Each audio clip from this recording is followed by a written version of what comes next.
Hello, কি অবস্থা সবার? আচ্ছা, আপনি কি শাটার আইল্যান্ড মুভিটি দেখেছেন? যদি দেখে থাকেন তাহলে আপনার মনে নিশ্চয়ই প্রশ্ন উঠেছে, টেডি ড্যানিয়েলস আসলে কে? সে কি একজন ইউএস মার্শাল নাকি একজন মানসিক রোগী? এই মুভির শেষের টুইস্ট এমন যে একবার দেখলে পুরোটা বোঝা মুশকিল। তাই আজ আমরা এই মুভির গল্প, শেষের রহস্য এবং এর গভীর অর্থ নিয়ে বিস্তারিত আলোচনা করব। চলুন শুরু করা যাক। শাটার আইল্যান্ডের গল্প শুরু হয় টেডি ড্যানিয়েলস এবং তার পার্টনার চাক আউলের মাধ্যমে। তারা একটা মেন্টাল হসপিটালে আসে একজন নিখোঁজ রোগীকে খুঁজতে। এই হাসপাতালটি এমন রোগীদের জন্য তৈরি যারা সমাজের জন্য বিপজ্জনক। শাটার আইল্যান্ডটি ছিল চারপাশে সমুদ্রে ঘেরা। সেখানে আসলে ভয়ঙ্কর সব পাগলদের মানসিক ট্রিটমেন্ট করা হতো। শুধু পাগলই না, বরং মাথা বিগড়ে যাওয়া ভয়ঙ্কর ক্রিমিনালদেরও এখানে চিকিৎসার জন্য পাঠানো হতো। চাইলেই যেন কোনো কয়েদি এখান থেকে পালিয়ে যেতে না পারে, তাই এই হসপিটালটি সমুদ্রের মাঝে আইল্যান্ডে তৈরি করা হয়েছে। এই মুভির প্রধান চরিত্র টেডি তার এক নতুন পার্টনারের সাথে সমুদ্র পাড়ি দিয়ে এই আইল্যান্ডে এসে পৌঁছায়। তাদেরকে রিসিভ করতে হসপিটালের ডেপুটি ইনচার্জ ওদেরকে নিতে এসেছে। হসপিটালে যাওয়ার পথে ওরা দেখতে পায় হসপিটালের চারপাশে উঁচু উঁচু দেয়ালে ইলেকট্রিক তার লাগানো রয়েছে। জায়গায় জায়গায় কিছু বন্দুকধারীরাও বন্দুক নিয়ে পাহারা দিচ্ছে। বলা যায় সব মিলিয়ে এখানে সিকিউরিটি ফার্স্ট ক্লাস। তো মেইন গেট পর্যন্ত যেতেই ইনচার্জ ওদেরকে কিছু নিয়ম সম্পর্কে জানিয়ে দেয়, যেমন লাল বিল্ডিংটা ওয়ার্ড নাম্বার এ, যেখানে পুরুষদের রাখা হয়েছে, এবং পাশেরটার ওয়ার্ড নাম্বার বি, যেখানে মহিলাদের রাখা হয়েছে, আর পিছনের বিল্ডিংটি ওয়ার্ড নাম্বার সি, সেখানে পারমিশন ছাড়া কেউ ঢুকতে পারবে না। সেখানে তারা ইনভেস্টিগেশনের জন্য যেতে চাইলে অবশ্যই ডক্টর কলিং থেকে পারমিশন নিতে হবে। এরপর সিকিউরিটি অফিসাররা ওদের দুজনের থেকে অস্ত্রগুলো নিয়ে ডক্টর কলিংয়ের সাথে দেখা করতে নিয়ে যায়। ডক্টর কলিংকে টেডি আর চাক নিজেদের পরিচয় দেয়। ডক্টর কলিং তাদের জানায় কিছুদিন আগে রাত 10টা কি 12টার মধ্যে রিচার্ড নামের একজন মহিলা তার সেল থেকে পালিয়ে গিয়েছে। এমন ঘটনার রেকর্ড এখন পর্যন্ত এই হসপিটালের নেই। তাই এই মিস্ট্রি কেসটাকে সলভ করার জন্য টেডি আর চাককে এখানে তারা ডেকে পাঠিয়েছে। পালিয়ে যাওয়া কয়েদি খুবই ভয়ানক ছিল। সে তার 3 বাচ্চাকে নিজের বাড়ির পাশের পুকুরে, তাই অন্য কেউ যেন তার দ্বারা ক্ষতিগ্রস্ত না হয় তার আগেই কয়েদিকে ধরতে হবে। ডক্টর কলিং আরও জানায় শুধু রিচার্ডই না, এখানে এমন আরও অনেক কয়েদি রয়েছে যারা অনেক মানুষকে নিজের হাতে হত্যা করেছে। বলতে গেলে এই হসপিটালে খুন খারাপি করা মানুষদের দিয়ে ভরা। এরপরে ডক্টর ওদের দুজনকে রিচার্ডের সেলে নিয়ে যায়। এই কয়েদির রুমের দরজা বন্ধ ছিল, জানালাও ঠিকঠাক রয়েছে। তাহলে রিচার্ড পালিয়েছে কিভাবে? টেডি তল্লাশি করে ঘরের মেঝেতে একটা চিরকুট খুঁজে পায়। চিরকুটে লেখা ছিল 67 নাম্বার সেলে কে রয়েছে, যেটা দেখে টেডির তো তেমন কোনো লাভ হয় না। তবে হয়তো রিচার্ডকে খুঁজে পেতে কোনো হেল্প হতে পারে ভেবে টেডি চিরকুটটা নিজের সাথে নিয়ে নেয়। টেডি সব কিছু খুঁটিনাটি দেখে হসপিটালের বাইরেও খোঁজা শুরু করে দেয়, কিন্তু রিচার্ডকে কোথাও খুঁজে পাওয়া যায় না। এই আইল্যান্ডে একটা গুহা ছিল, কিছু দূরে একটা লাইট হাউসও রয়েছে। সব জায়গায় চেক করেও রিচার্ডকে খুঁজে পাওয়া যায়নি। সন্ধ্যার সময় ডক্টর কলিং টেডিদের সাথে নিয়ে সব স্টাফদের জিজ্ঞাসাবাদ করে, কিন্তু সবাই জানায় সেদিন রাতে কেউই রিচার্ডকে তার সেল থেকে বের হতে দেখেনি। তবে রাত 10টা থেকে 12টার দিকে যে গার্ডের ডিউটি ছিল এর মধ্যে সে একবার টয়লেট গিয়েছিল। টেডি ভাবে হয়তো সেই সময়ে রিচার্ড সেখান থেকে পালিয়েছে। টেডি ডক্টর কলিংকে জানায় তার এখানে সব কর্মচারীদের ডিটেলস লাগবে। ডক্টর কলিং এই কথাটা তার সিনিয়র ডক্টরকে জানায়, কিন্তু সিনিয়র ডক্টর এখানের কোনো কর্মচারীর ব্যক্তিগত ফাইল দিতে সাফ মানা করে দেয়। কিন্তু টেডি জোর করতে থাকে তাকে ডিটেলস দিতেই হবে, নয়তো এখনই সে তার ইচ্ছে মতো একটা রিপোর্ট বানিয়ে ফেলবে। যাই হোক, টেডি তার পার্টনার চাকের সাথে ডিনার না করেই নিজের রুমে ফিরে আসে। সে চাককে জানায় ডক্টর টেডি সহ পুরো হাসপাতালের কর্মচারীরা ওদের থেকে কিছু তো একটা লুকাচ্ছে। টেডির তো এটাই মাথায় আসছে না যে একটা বন্ধ সেল থেকে কেউ কিভাবে গায়েব হতে পারে। চাক বলে তাহলে কি এই মিস্ট্রি শেষ না করেই কাল সকালে আমরা এখান থেকে চলে যাব? এইরকম আরও অনেক কথাবার্তা আলোচনা করে টেডি শুয়ে পড়ে। টেডি স্বপ্নে তার স্ত্রীকে দেখতে পায়। এদের দুজনকে দেখে মনে হচ্ছে তারা একে অপরকে খুবই ভালোবাসতো। স্বপ্নের মধ্যেই টেডির স্ত্রী মারা যাচ্ছিল। টেডি তাকে একা ফেলে তার স্ত্রীকে যেতে মানা করে। টেডির স্ত্রী বলে এখন থেকে তাকে একাই বেঁচে থাকতে হবে। সেই সাথে টেডির স্ত্রী ছাই হয়ে গায়েব হয়ে যায়, আর সাথে সাথে টেডির ঘুম ভেঙে যায়। পানিতে টেডির হাত ভিজে গিয়েছিল। সে লক্ষ্য করে বাইরে প্রচুর বৃষ্টি হচ্ছে, আর ছাদ থেকে পানি পড়ে সে ভিজে গিয়েছে। এদিকে আজ তারা ফিরে যেতে চেয়েছিল, কিন্তু এই রকম আবহাওয়ায় এখানে কোনো জাহাজই আসবে না। টেডি দ্রুত ডক্টর কলিংয়ের সাথে দেখা করে আর রিকোয়েস্ট করে সে তার ইনভেস্টিগেশন চালু রাখতে চায়, আর তাই এখানে কিছু কয়েদির সাথে সে কথা বলতে যাচ্ছে। কলিংয়ের এই বিষয়ে কোনো আপত্তি ছিল না। এরপর টেডি সেখানে কিছু কয়েদির সাথে রিচার্ডকে নিয়ে জিজ্ঞাসাবাদ করে, কিন্তু কয়েদিরা সবাই একই উত্তর দেয়। তারা বলে রিচার্ডের মানসিক অবস্থা খুবই খারাপ ছিল। টেডি এবার ওদেরকে অ্যান্ড্রোলেডিস নামে একজন ব্যক্তির কথাও জিজ্ঞেস করে, কিন্তু এই অ্যান্ড্রোলেডিসকে তা তো এখানের কেউই জানে না। তো শেষ পর্যন্ত টেডি এক মহিলা কয়েদির সাথে কথা বলে, যদিও সে একই উত্তর দেয়। তবে চাককে পানি আনার বাহানায় সে টেডির ডায়েরিতে কিছু একটা লিখে দিয়েছিল। বাইরে এসে চাক টেডিকে জিজ্ঞেস করলে সে ডায়েরিটা দেখায়। সেখানে মহিলাটি লিখেছে পালাও। চাক এবার কৌতূহল নিয়ে জিজ্ঞেস করে টেডি কেন সবাইকে অ্যান্ড্রোলেডিস সম্পর্কে জিজ্ঞেস করেছে, তাছাড়া এই অ্যান্ড্রোলেডিসটাই বা কে। টেডি জানায় কয়েক বছর আগে তার ফ্ল্যাটে আগুন লেগে তার স্ত্রী মৃত্যু হয়েছিল। সেই আগুন অ্যান্ড্রোলেডিস নামের এক ব্যক্তি লাগিয়েছিল। শুধু এতটুকুই না, অ্যান্ড্রোলেডিস একটা স্কুলেও আগুন লাগিয়ে দিয়েছিল, যেখানে দুটো বাচ্চার মৃত্যু হয়েছিল। অ্যান্ড্রোলেডিসের নাকি আগুন নিয়ে খেলার খুব শখ ছিল, তাই সাজাস্বরূপ তাকে এই শাটার আইল্যান্ডে নিয়ে আসা হয়েছিল। কিন্তু টেডি অনেক খুঁজেও তাকে পায়নি। তাহলে অ্যান্ড্রোলেডিস কোথায় গেল? হতে পারে সে ওয়ার্ড সিতে রয়েছে, কিন্তু সেখানে তো যাওয়া অ্যালাউ না। টেডি চাককে সাথে নিয়ে সেখানে কবরস্থানেও খুঁজতে থাকে। হয়তো অ্যান্ড্রোলেডিস মারা গিয়েছে, কিন্তু কবরস্থানে ওই নামে কোনো কবরই ছিল না। সেই সময় প্রচণ্ড ঝড় হচ্ছিল, জঙ্গলের গাছগুলো ওদের উপরই ভেঙে পড়ছিল। কোনো রকমে ওরা পাশের একটা বিল্ডিংয়ের মধ্যে ঢুকে পড়ে। চাক টেডিকে বলে তার মানে আপনি অ্যান্ড্রোলেডিসের থেকে নিজের স্ত্রীর মৃত্যুর প্রতিশোধ নিতে এখানে এসেছেন। কিন্তু টেডির কথায় বোঝা যায় সে আর রক্তারক্তি পছন্দ করে না। চাক বলে তোমার জায়গায় আমি হলে ওকে আমি নিজে হাতে মেরে ফেলতাম। তো টেডি চাককে শাটার আইল্যান্ড সম্পর্কে আরো কিছু তথ্য জানায়। তখন নাকি ছিল দ্বিতীয় বিশ্বযুদ্ধের সময় কিছু লোক শাটার আইল্যান্ডকে কবজা করে নিয়েছিল। তারা এখানের কয়েদিদের উপর এক্সপেরিমেন্ট করে জম্বি সৈনিকে পরিবর্তন করে দিত। ওই লোকগুলোকে থামানোর জন্য আমেরিকান আর্মিরা লোকগুলোর উপরে হামলা করে দেয়। এদের মধ্যে টেডিও ছিল। সেখানে যতগুলো লোক ছিল সবাইকে সেদিন ওরা গুলি করে মেরে ফেলেছিল। এতগুলো মানুষকে সেদিন মারা হয়েছিল ওই ভয়াবহ এক্সপেরিমেন্টটা থামানোর জন্য। কিন্তু টেডির ধারণা সেই এক্সপেরিমেন্ট এখন আমেরিকার সরকারই শাটার আইল্যান্ডে চালাচ্ছে। তবে এই ইনফরমেশন টেডি কোথা থেকে পেল? আসলে সেদিন জিজ্ঞাসাবাদ করার সময় এক কয়েদি নাকি টেডিকে এই ইনফরমেশন দিয়েছে। সেই কয়েদির নাম হলো জর্জ। তাকে ওয়ার্ড নাম্বার সিতে রাখা হয়েছে। জর্জের সায়েন্স স্টাডি সম্পর্কে একটা অন্যরকম ঝোঁক ছিল, তাই স্টাডি করার জন্য জর্জ এই আইল্যান্ডে এসেছিল। কিন্তু এখানে ডক্টররা জর্জকে ওষুধ খাইয়ে মানসিক রোগী বানিয়ে দিয়েছে। পালানোর সময় জর্জ এখানের একজন কর্মচারীকে মেরে ফেলেছিল, তাই জর্জকে লাস্ট 1 বছর ধরে ওয়ার্ড নাম্বার সিতে রাখা হয়েছে। জর্জ সুযোগ পেয়ে সব কিছু টেডিকে জানিয়ে দিয়েছে। সে নাকি আরও জানিয়েছে এখানে ডক্টররা জর্জের ব্রেনে কিছু একটা এক্সপেরিমেন্ট করেছে। জর্জের রিপোর্ট দেখে জানা যায় সে চলতে ফিরতে একটা ড্রাগনকে দেখতে পায়। টেডি খুব আফসোস নিয়ে জানায় যে এই এক্সপেরিমেন্ট থামানোর জন্য তারা এতটা কষ্ট করেছিল, এখন সেই এক্সপেরিমেন্ট সুস্থ মানুষকে ধরে ধরে করা হচ্ছে।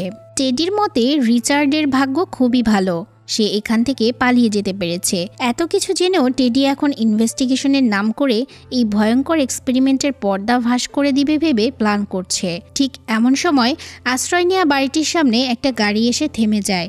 গাড়িতে থাকা লোকটি ওদেরকেই খুঁজতে খুঁজতে এই বৃষ্টির মধ্যে এখানে চলে এসেছে। অন্যদিকে সিনিয়র ডক্টর নারিন আজ একটা মিটিং ডেকেছে। তারা একটানা কয়েকদিন হলো হওয়া ঝড় বৃষ্টি নিয়ে আলোচনা করছিল, কারণ এমন বৃষ্টি হতে থাকলে সমুদ্রের পানি তাদের আইল্যান্ডে চলে আসবে, যার ফলে বিদ্যুৎ চলে যাবে আর সব ইলেকট্রিক সেলগুলো আপনা আপনি খুলে যাবে।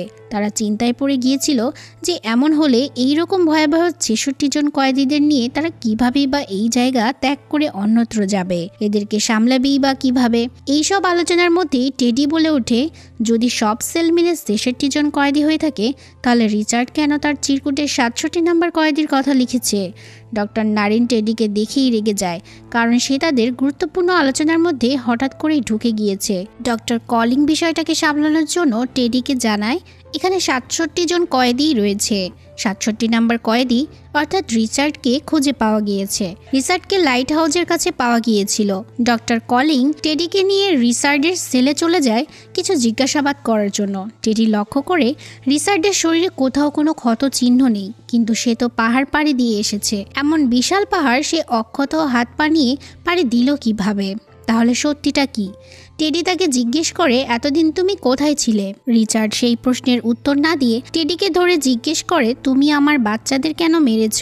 রিচার্ড এতটাই পাগলামি শুরু করে দেয় যে টেডিকে ওখান থেকে বাধ্য হয়ে বেরিয়ে আসতে হয়। কলিং জানায় তারা এখানে যেই কাজে এসেছিল তা তো সম্পূর্ণ হয়েই গিয়েছে, তাই টেডিকে ফিরে যেতে হবে। কিন্তু সেই সময়ই টেডির মাইগ্রেনের ব্যথা শুরু হয়ে যায়। কলিং তাকে দ্রুত একটা ওষুধ খাইয়ে দিলে সে ঘুমিয়ে পড়ে।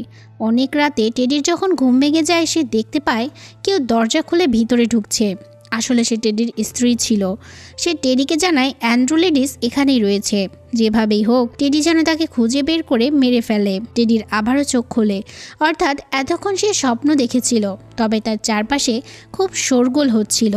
কিছুক্ষণের মধ্যে জানা যায় আবহাওয়া খারাপ হওয়ার কারণে জেনারেটর রুমে পানি ঢুকে পুরো আইল্যান্ডে ইলেকট্রিসিটি শাটডাউন হয়ে গিয়েছে।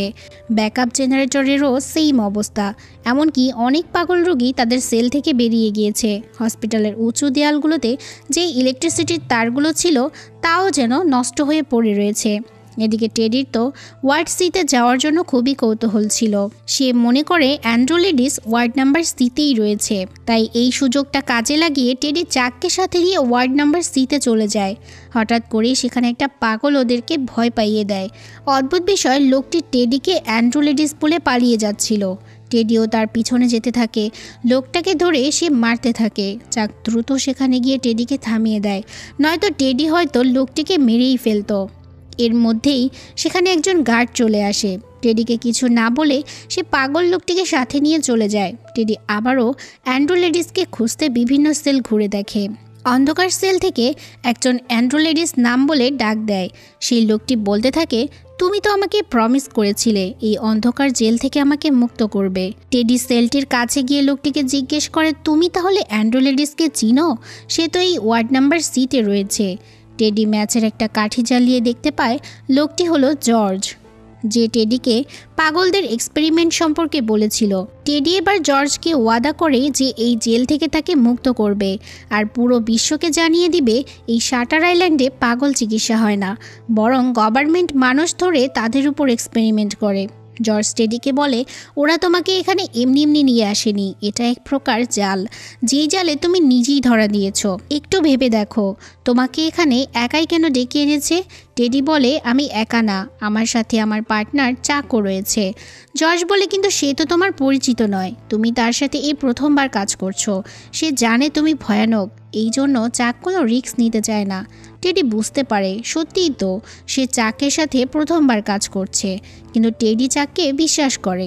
জর্জ আরও কিছু কথা বলে টেডিকে কনফিউশন করে দেয়। টেডিও ভাবতে থাকে হয়তো চাক এই ষড়যন্ত্রেরই একজন।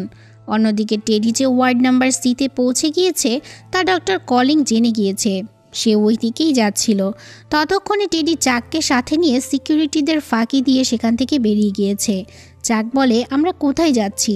টেডি জানায় তারা লাইট হাউসের দিকে চেক করতে যাবে। চাককে একটা জায়গায় রেখে টেডি একাই লাইট হাউসে চেক করে ফিরে এসে দেখে সেখানে চাক নেই। পাহাড় থেকে নিচের দিকে তাকিয়ে দেখতে পায় চাক নিচে পড়ে আছে। অতি দ্রুত সে চাকের কাছে যায়, কিন্তু ততক্ষণে চাক সেখান থেকেও গায়েব হয়ে গিয়েছে। টেডি চাকের নাম ধরে অনেকবার চিৎকার করে, কিন্তু কোনো লাভ হয় না। হঠাৎ টেডি লক্ষ্য করে পাহাড়ের একটা গুহার মধ্যে থেকে আলো বেরিয়ে আসছে। সেখানে টেডি একজন মহিলাকে দেখতে পায়। মহিলাটি আগে থেকেই কেমন যেন ভয় পেয়েছিল, তাই হাতে একটা চাকু নিয়ে সে টেডিকে মারতে পর্যন্ত যাচ্ছিল। টেডি নিজের পরিচয় দিলে মহিলাটি শান্ত হয়ে যায়। মহিলাটি জানায় সেই আসল রিচার্ড। ডক্টর কলিং ওই পাগল মহিলাটাকে রিচার্ড বানিয়ে টেডিকে ধোঁকা দিয়েছে। রিচার্ড আরও জানায় সে একজন ডক্টর। সে যখন জানতে পারে এই আইল্যান্ডে মানুষের ব্রেন নিয়ে এক্সপেরিমেন্ট করা হয় সে বিরোধ করেছিল, কিন্তু এরা তাকেও পাগল বানিয়ে আটকে রাখার চেষ্টা করেছে। কিন্তু সে পালিয়ে এসেছে। এখন এই পাহাড়েই সে থাকে, কারণ শাটার আইল্যান্ড থেকে বের হতে হলে তাকে জাহাজে করে যেতে হবে। এখানে সব জাহাজগুলোই শাটার আইল্যান্ডের কন্ট্রোলে চলে। মহিলাটি টেডিকে বলে এখানে যে আসে তাকে ওরা ওষুধ বা সিগারেট খাইয়ে পাগল বানিয়ে দেয়। তা আপনিও আবার এমন কিছু খাননি তো? চলতে ফিরতে আপনার ব্রেনে আবার কোনো স্বপ্ন আসে না তো? যাই হোক, টেডি মহিলাটিকে বলে যায় যাই হয়ে যাক সে তাকে বাঁচাতে এখানে অবশ্যই আসবে। ফিরে আসার সময় একজন গার্ডের সাথে টেডির দেখা হয়, যার কারণে গার্ড টেডিকে নিয়ে আবারও হসপিটালে ফিরে আসে। টেডি লক্ষ্য করে সে এতদিন যাদের কাছে জিজ্ঞাসাবাদ করেছিল তারাই টেডির সম্পর্কে ডক্টরকে কিছু বলছে আর হাসছে। ডক্টর কলিং টেডিকে এসে বলে কেউ একজন ওয়ার্ড সিতে গিয়ে মারামারি করেছে আর তারা রিচার্ডকে পেয়ে গিয়েছে, তাই টেডিকে এখন চলে যেতে হবে। কিন্তু টেডি তার পার্টনার চাককে কোথাও খুঁজে পাচ্ছে না। কলিং বলে আরে আপনি তো এখানে একাই এসেছিলেন। পরদিন দেখা যায় টেডি একটা টাই চুরি করে পালিয়ে যাচ্ছে। সে টাইটা ডক্টর কলিংয়ের গাড়িতে বেঁধে একটা ব্লাস্ট করার প্ল্যান করছিল। তখনই টেডির ওয়াইফ সেখানে এসে তাকে এসব করতে মানা করে, কিন্তু টেডি এসবের ধার ধারে না। একে তো সে তার পার্টনারকে খুঁজে পাচ্ছে না, এদিকে আবার এতদিন টেডি তার স্ত্রীকে স্বপ্নে দেখত, এখন আবার তার মেয়েকেও দেখতে পাচ্ছে। টেডি বুঝতে পারছে না একটা গোলক ধাঁধার মতো তার সাথে কি যেন হয়ে চলেছে। টেডি ওদিকে আর মন না দিয়ে কলিংয়ের গাড়িটাকে ব্লাস্ট করে পালাতে থাকে, আর চাককে খোঁজার উদ্দেশ্যে সে ফাইনালি লাইট হাউসের মধ্যে পৌঁছে যায়। সেখানে কোথাও সে চাককে খুঁজে পায় না। খুঁজতে খুঁজতে সে ডক্টর কলিংয়ের অফিসে পৌঁছে যায়। ডিরেক্ট কলিংকে সে জিজ্ঞেস করে চাক কোথায়, তারা চাকের সাথে কি করেছে। কলিং তাকে বলে তোমার এইসব পাগলামি আর কতদিন চলবে অ্যান্ড্রু লেডিস? টেডি বলে কে অ্যান্ড্রু? আমি তো টেডি। কলিং তখন টেডির কাছে তার হ্যালুসিনেশনের ব্যাপারে জিজ্ঞেস করে। সে যখন ঘুমাতো বা জেগে থাকতো তখন কি সে তার সামনে তার স্ত্রী আর বাচ্চাদের দেখতে পেত না? তারা এখন কেমন আছে? টেডি বলে আপনি কি আমাকে পাগল ভাবছেন? আমি একজন ইউএস মার্শাল। কলিং একটা পেপারস দেখায় তাকে। 2 বছর আগে ইউএস মার্শাল থেকেই টেডিকে ওয়ার্ড নাম্বার সিতে অ্যাডমিট করা হয়েছিল। টেডির আসল নামই অ্যান্ড্রু লেডিস। এই কথা শুনে তো টেডি যেন আকাশ থেকে পড়ে। সে কোনোভাবেই এই কথা মেনে নেবে না। কলিং আবারও প্রশ্ন করে তুমি ওয়ার্ড নাম্বার সি এর কয়েদের সাথে মারামারি করেছো কেন? টেডির কাছে এর কোনো উত্তর ছিল না। কলিং জানায় কারণ সেখানের কয়েদিরা তাকে অ্যান্ড্রু লেডিস নামে ডেকেছিল। এই সব কিছুর প্রমাণস্বরূপ তাদের কাছে রেকর্ডিংও রয়েছে। টেডি এবার জানতে পারে তাকে কেন শাটার আইল্যান্ডে আনা হয়েছিল। টেডি ড্যানিয়েলস, যার আসল নাম অ্যান্ড্রু লেডিস, একজন প্রাক্তন পুলিশ অফিসার যার স্ত্রী ডোলোরেস মানসিকভাবে অসুস্থ ছিল। একদিন তার স্ত্রী তাদের 3 সন্তানকে পানিতে ডুবিয়ে হত্যা করে। নিজের সন্তানদের মৃতদেহ দেখে অ্যান্ড্রু এতটাই ভেঙে পড়ে যে সে নিজের স্ত্রীকে হত্যা করে ফেলে। এই ভয়াবহ সত্য সে কিছুতেই মেনে নিতে পারে না। সে নিজের কল্পনায় একটা নতুন গল্প সাজিয়ে নেয়, যেখানে সে একজন ইউএস মার্শাল আর তার স্ত্রীকে একজন মানসিক রোগী খুন করেছে, আর রিচার্ড হলো তারই কল্পনার পালিয়ে যাওয়া একজন কয়েদি। লাস্ট 2 বছর ধরে সে এই মার্শালের নাটক করে যাচ্ছে। কলিংয়ের বলা কথার মাঝে চাক এসে উপস্থিত হয়। টেডি জানতে পারে তার পার্টনার এই হসপিটালেরই একজন ডক্টর। চাক টেডিকে জানায় টেডি এখানে সবচাইতে ইন্টেলিজেন্স আর ভায়োলেন্ট কয়েদি। সত্যি সে একজন দক্ষ ইউএস মার্শাল ছিল। এক ঝটকায় সে যে কাউকে মেরে ফেলতে পারত। তাই ডক্টর চাক সব সময় এই ভয়ানক কাজগুলো থেকে টেডিকে রক্ষা করতে টেডির কল্পনার চরিত্রে নাটক করেছে। তাছাড়া 67 নাম্বার কয়েদি টেডি নিজেই। তারাই টেডির কল্পনার নাটকে রোল প্লে করে টেডিকে দিয়েই টেডিকে খুঁজে বের করিয়েছে। আর রিচার্ড নামের মহিলাটি এই হসপিটালেরই একজন নার্স। এত কিছু জানার পরেও টেডি এসব মানতে রাজি না। সে বারবার চাককে বলতে থাকে আমি তোমার উপর এতটা ভরসা করলাম, আর সেই তুমি এখানে অনৈতিকভাবে মানুষের উপর এক্সপেরিমেন্ট করা লোকগুলোর সঙ্গ দিচ্ছ। এখন এসব কিছু ধামাচাপা দেওয়ার জন্য আমাকে পাগল বানানো হচ্ছে। কলিং বলে ঠিক আছে মেনে নিলাম, তোমার কথাই সত্যি। তাহলে দেখাও সেই এক্সপেরিমেন্ট কোথায় করা হচ্ছে। কিন্তু কোনো প্রশ্নের উত্তরই টেডির কাছে নেই। আর হঠাৎ করেই সে ডক্টর কলিংয়ের পিস্তলটা নিয়ে বলতে থাকে সে অ্যান্ড্রু না, সে হলো টেডি। হাজারবার বলার পরেও যখন চাকার কলিং এই কথা মেনেই নেয় না, তখন সে কলিংয়ের উপর শ্যুট করে দেয়। কিন্তু এই পিস্তলটাও ছিল নকল। চাক আবারও জানায় তার স্ত্রী একজন পাগল ছিল যে তার নিজের সন্তানকেই মেরে ফেলেছে। কিন্তু টেডি জানায় তার তো কোনো বাচ্চাই ছিল না বলেই সে চাকের উপর অ্যাটাক করে দেয়। কলিং দ্রুত টেডির বাচ্চাদের ছবি দেখায়। ছবিতে সেই বাচ্চারাই ছিল যারা টেডির স্বপ্নে দেখা দিত। এবার টেডির সব কিছু মনে পড়ে যায়। একদিন সে ডিউটি থেকে বাড়ি ফিরে দেখতে পায় তার স্ত্রী তাদের 3 সন্তানকে মেরে পাশের পুকুরে ফেলে দিয়েছে। অ্যান্ড্রু তার বাচ্চাদের বাঁচাতে পানিতে ঝাঁপ দেয়, কিন্তু অনেক আগেই বাচ্চাদের মৃত্যু হয়ে গিয়েছিল। বাচ্চাদের পানি থেকে উঠিয়ে সে কান্না করতে থাকে। সে যতটা তার বাচ্চাদের ভালোবাসতো ততটাই স্ত্রীকেও ভালোবাসতো, কিন্তু এত বড় ভুলের জন্য সে তার স্ত্রীকে ক্ষমা করতে না পারায় নিজের হাতে মেরে ফেলে। এরপরে অ্যান্ড্রু ধীরে ধীরে পাগল হয়ে যায়। তো ফাইনালি এবার টেডি মেনে নিয়েছে সেই অ্যান্ড্রু লেডিস। ডক্টরদের জন্য এটা খুশির খবর ছিল যে অ্যান্ড্রু তার ট্রমা থেকে ফাইনালি বের হতে পেরেছে। পরদিন ডাক্তার কাছে গিয়ে বুঝতে পারে অ্যান্ড্রু আবারও নিজেকে টেডি ভাবছে। সে সবাইকে ইশারা দিয়ে জানায় যে অ্যান্ড্রু এখনও ঠিক হয়নি, তবে টেডি সত্যি রিকভারি হয়েছিল। দেখা যায় টেডি বুঝতে পারছিল যে এই কল্পনার জগৎ চিরকাল টিকিয়ে রাখা সম্ভব নয়। ডাক্তাররা পুরোপুরি প্রমাণ করেছে সে একজন মানসিক রোগী এবং তার মনে তৈরি করা সব কিছুই মিথ্যা। কিন্তু এখানে টেডির সামনে 2টি পথ খোলা ছিল। সে বাস্তবতা মেনে নিয়ে দুঃখ কষ্টের মধ্যে বেঁচে থাকবে, অথবা সে সব কিছু ভুলে যাওয়ার জন্য লোবোটমি করাবে। টেডি দ্বিতীয় পথটাই বেছে নেয়। লোবোটমি হলো একটি সার্জিক্যাল পদ্ধতি যেখানে মস্তিষ্কের ফ্রন্টাল লোবের সংযোগ কেটে ফেলা হয়। এর ফলে মানুষ আবেগ ও স্মৃতিশক্তি হারিয়ে ফেলে। টেডি জানতো লোবোটমি করানোর অর্থ হলো তার সব কষ্টদায়ক স্মৃতিগুলো মুছে ফেলা। মুভির সবচেয়ে বড় ট্র্যাজেডিক দিক হলো টেডি ইচ্ছাকৃতভাবে নিজের ব্যক্তিত্ব ধ্বংস করার সিদ্ধান্ত নিয়েছিল, কারণ তার কাছে সত্য মেনে নিয়ে বেঁচে থাকা কষ্টের, আর ভুলে গিয়ে শান্তিতে মরে যাওয়া সহজ। আর তাই তো টেডির বলা মুভির শেষ ডায়লগটা এতটা গুরুত্বপূর্ণ। সে বলেছিল, মনস্টার হয়ে বেঁচে থাকা ভালো নাকি ভালো মানুষ হিসেবে মরে যাওয়া ভালো। এই কথাটার মাধ্যমে বোঝা যায় টেডি পুরোপুরি বুঝতে পেরেছিল যে সে কে। এখন প্রশ্ন আসে, টেডি কি ভুল সিদ্ধান্ত নিয়েছিল নাকি নিজের কষ্ট থেকে মুক্তি পাওয়ার জন্য এটি ছিল সঠিক পথ? অনেকে মনে করে বাস্তবতা যতই কঠিন হোক সেটি মেনে নেওয়ার মধ্যেই মুক্তি। আবার কেউ বলে কিছু সত্য এতটাই যন্ত্রণাদায়ক যে ভুলে যাওয়া ভালো। শাটার আইল্যান্ড মুভি আমাদের এই কঠিন প্রশ্নের সামনে দাঁড় করিয়ে দেয়।